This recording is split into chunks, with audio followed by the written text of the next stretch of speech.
பலரும் கேட்கின்ற ஒரு கேள்வி, பேய்கள் உண்மையா? இந்த பேய் பிசாசு என்றாலே பலருக்கு பயம். இது உண்மையா என்ற கேள்வி வருகின்றது. தனிப்பட்ட ரீதியாக உண்டென்றும் இல்லை என்றும் சொல்ல முடியாதென்றும் பலர் சொன்னாலும் எமது சமய நூல்களிலே என்ன சொல்லி இருக்கின்றது என்பதை பார்த்து கொண்டு இதை பற்றிய விளக்கத்துக்குள் புகுவோம். மாணிக்க வாசகர் பலவிதமான பிறக்கைகளை பற்றி சொல்லுகின்ற பொழுது புல்லாகி, பூடாய், புழுவாய், மரமாகி, கல்லாய், கல்லுக்கும் உயிருண்டு, முருகைக்கல் இன்றைக்கு வாழ்ந்து அருகி கொண்டிருக்கின்ற ஒரு உயிரினம், கல்லாய், மனிதராய், பேயாய், கணங்களாய் என்று குறிப்பிடுகின்றார். 63 நாயன்மார்களிலே ஒருவரான காரைக்கால் அம்மையார் இறைவனை வேண்டி பேயிருவம் பெற்று உலகில் வாழ்ந்து திருவாலங்காட்டில் இறைவனை வழிபட்டதாக பெரிய புராணம் கூறுகின்றது. தன்னுடைய பன்னிசை மரபை தோற்றி வைத்த காரைக்கால் அம்மையார் தனது பாடல்களிலேயே தன்னை பேயென்றும் காரைக்காட் பேயென்றும் தான் திருவாலங்காட்டு மயானத்தில் வாழ்ந்து வந்ததையும் ஆவணப்படுத்தி சென்றுள்ளார் அகச்சான்றுகளாக. இந்த பேய் என்று சொல்லப்படுவதிலே இதை பார்த்தால் நல்ல பேயும் இருக்கின்றது போலத்தான் இருக்கின்றது. என்றால் காரைக்காலமையாரும் பேயாக இருந்தார். சிவ கணங்களுக்குள்ளேயும் பேய்கள் இருப்பதாக சைவம் கூறுகின்றது. ஆனால் அலைந்து திரிகின்ற ஆட்களை பிடித்து அலைக்கின்ற பேய்களும் இருக்கத்தான் செய்கின்றன. அது எவ்வாறு என்று பார்ப்போம். ஒருவர் மனித உடலை விட்டு இந்த உயிர் நீங்கிய பின் என்ன நடக்கும்? இதற்கு ஆறுமனாவர் சைவ வினாவடிலே சொல்லுகிறார். நல்வினை செய்த ஆன்மாக்கள் அதன் பயனை அனுபவிப்பதற்காக சுவர்க்கத்துக்கு செல்லும். தீவினை செய்த ஆன்மாக்கள் அதன் பயனை அனுபவிப்பதற்காக நரகத்துக்கு செல்லும். இந்த 2 வகையான ஆன்மாக்களுக்கும் யமதர்மராஜன் நியாய தீர்ப்பு வழங்கி அனுப்புகின்றான். இவர்கள் அந்தந்த இன்ப-துன்பங்களை சுவர்க்க நரகங்களில் அனுபவித்த பின்னர் மீண்டும் வந்து பிறக்க வேண்டும். இது ஒரு வழி. இறப்பின் பின்னர் உயர் செல்லும் பாதை. இது மீண்டும் பிறப்புக்கே வருவதால் இது இருண்ட பாதை எனப்படுகின்றது. தூம மார்க்கம் என்று சொல்லுவார்கள். இன்னொரு பகுதி ஊர்கள் இறந்தவுடனேயே இந்த நியாய தீர்ப்பு பாதையினூடாக போகாமல் தாமே இன்னொரு இடத்திலே பிறக்கும். அது அருமையாக நடப்பது ஆறுமனாவர் சைவ வினாவடையிலேயும் சொல்லியிருக்கின்றார். சில உயிர்கள் பிறந்த பின்னால் அருமையாக 1000-1 கோடியில் 1 இறைவனை நேரடியாக சென்றடையும். அவ்வாறு செல்லுகின்ற உயிர்கள் ஒளியுடல் பெற்று செல்லும். இதை பாதை ஒளி பாதை என்று சொல்லுவார்கள், ஒளி மார்க்கம் என்று சொல்லுவார்கள், அர்ச்சாதி மார்க்கம் என்று வேதங்கள் இதை கூறும்.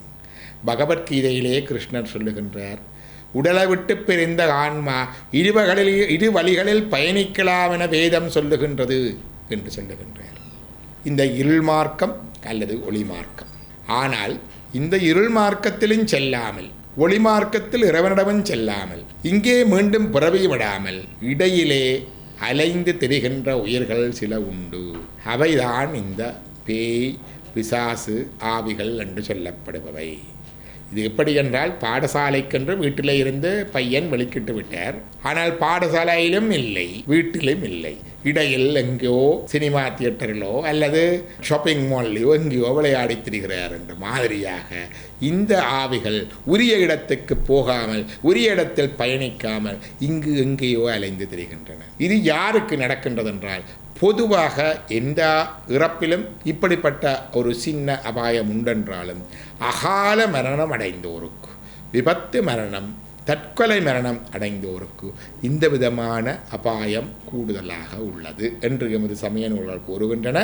ஆனால் சாதாரண மரணத்திலேயும் கூட இப்படி ஏற்படலாம். ஆனால் யுத்தத்திலேயே மரணமடைந்தவர்கள், யுத்தத்திலேயே புறமுதுகளாடு மரணமடைந்தவர்களுக்கு அவர்கள் மேலான ஒளி உலகங்களுக்கூடாக செல்லுகிறார்கள் என்று பராசர ஸ்மிருதி கூறுகின்றது. அது அகால மரணமாயினும் அவர்களுக்கு இருள் மார்க்கம் இல்லை என்று இந்து மதம் கூறுகின்றது. அர்ஜுனனுக்கு உபதேசித்த கிருஷ்ணர் கூட, நீ யுத்தத்தில் தோற்றால் வீர ஸ்வர்க்கம் என்று சொல்லுகின்றார். அப்படி பார்க்கின்ற பொழுது இந்த ஆவிகள் அல்லது பேய்கள் அலைந்து திரிகின்றன. இவற்றுக்கென்று தனியான சரீரமும் உண்டு. இதை பிரேத சரீரம் என்று எமது சமூகங்கள் கூறுகின்றன. இவைதான் வீடுகள், இடங்கள் மற்றும் சில வீடுகளில் ஆட்களை தொடர்ந்து தொந்தரவு செய்வனவாகவும் வில்லங்கம் விளைவிப்பதாகவும், இல்லத்திலேயே வந்தால் அங்கே அமைதியின்மை, தம்பதிகளுக்கிடையே பிரச்சனை, பிள்ளைகளிடையே துர்நடத்தை போன்றவற்றை குழப்பங்களை ஏற்படுத்துவதாகவும் இருக்கின்றன. அலைந்து திரிகின்ற ஆவிகள் அல்லது பேய்களை தனது கட்டுப்பாட்டில் கொண்டு வந்து தனது கணங்களுக்கு உள்ளடக்கியதாக வைத்திருந்து அவர்களுடைய மேலதிக பயணத்துக்கு ஆற்றுப்படுத்துபவர்தான் பைரவ பெருமான். இந்த பைரவருக்கு இந்த ஆவிகளை கட்டுப்படுத்துகிற ஆற்றலும் கடமையும் உண்டு. ஆகவேதான் அகால மரணமடைந்தவருடைய அபரக்கிரியைகளிலே பைரவருக்கு விசேட வழிபாடு பூஜை உண்டு. அகாலமடைந்தவர்களுடைய உறவினர்கள் குடும்பத்தினர்கள் தொடர்ந்து பைரவ பெருமானை வழிபட்டுவிட அவருடைய ஆவி அல்லது உயிர் இவ்விதமான அலைச்சல்களுக்கு உட்படாது நற்கதியை அடையும். பேய் பிசாசு நடமாட்டமுள்ள இடங்களில் பைரவரை வழிபட்டு வர பைரவருடைய கட்டுப்பாட்டில் அந்த ஆவி பிசாசுகள் வந்து அவருடைய ஆற்றுப்படுத்தினாலே இந்த வில்லங்கங்களிலிருந்து மீண்டு உங்களுக்கு தொல்லை தராமல் போகும். பைரவருடைய துதி பேய் பிசாசு பயங்களிலிருந்து உங்களை பாதுகாக்கும் என்பதை கூறிக்கொண்டு இந்த பேய்கள் பிசாசுகள் உள்ளனவா, அவற்றில் சமயம் என்ன கூறுகின்றது என்பதை பார்த்தோம். அந்த விளக்கத்தை விளங்கிக் கொண்டு இனிமேல் பேய்களை பற்றி நீங்கள் அவை இருக்கின்றன என்றாலும் கூட நீங்கள் அஞ்சத் தேவையில்லை. பைரவ பெருமானுடைய வழிபாடும் தியானமும் உங்களை அந்த பயத்திலிருந்தும் அவற்றிலிருந்தும் காக்கும் என்று கூறி விடைபெறுகின்றன.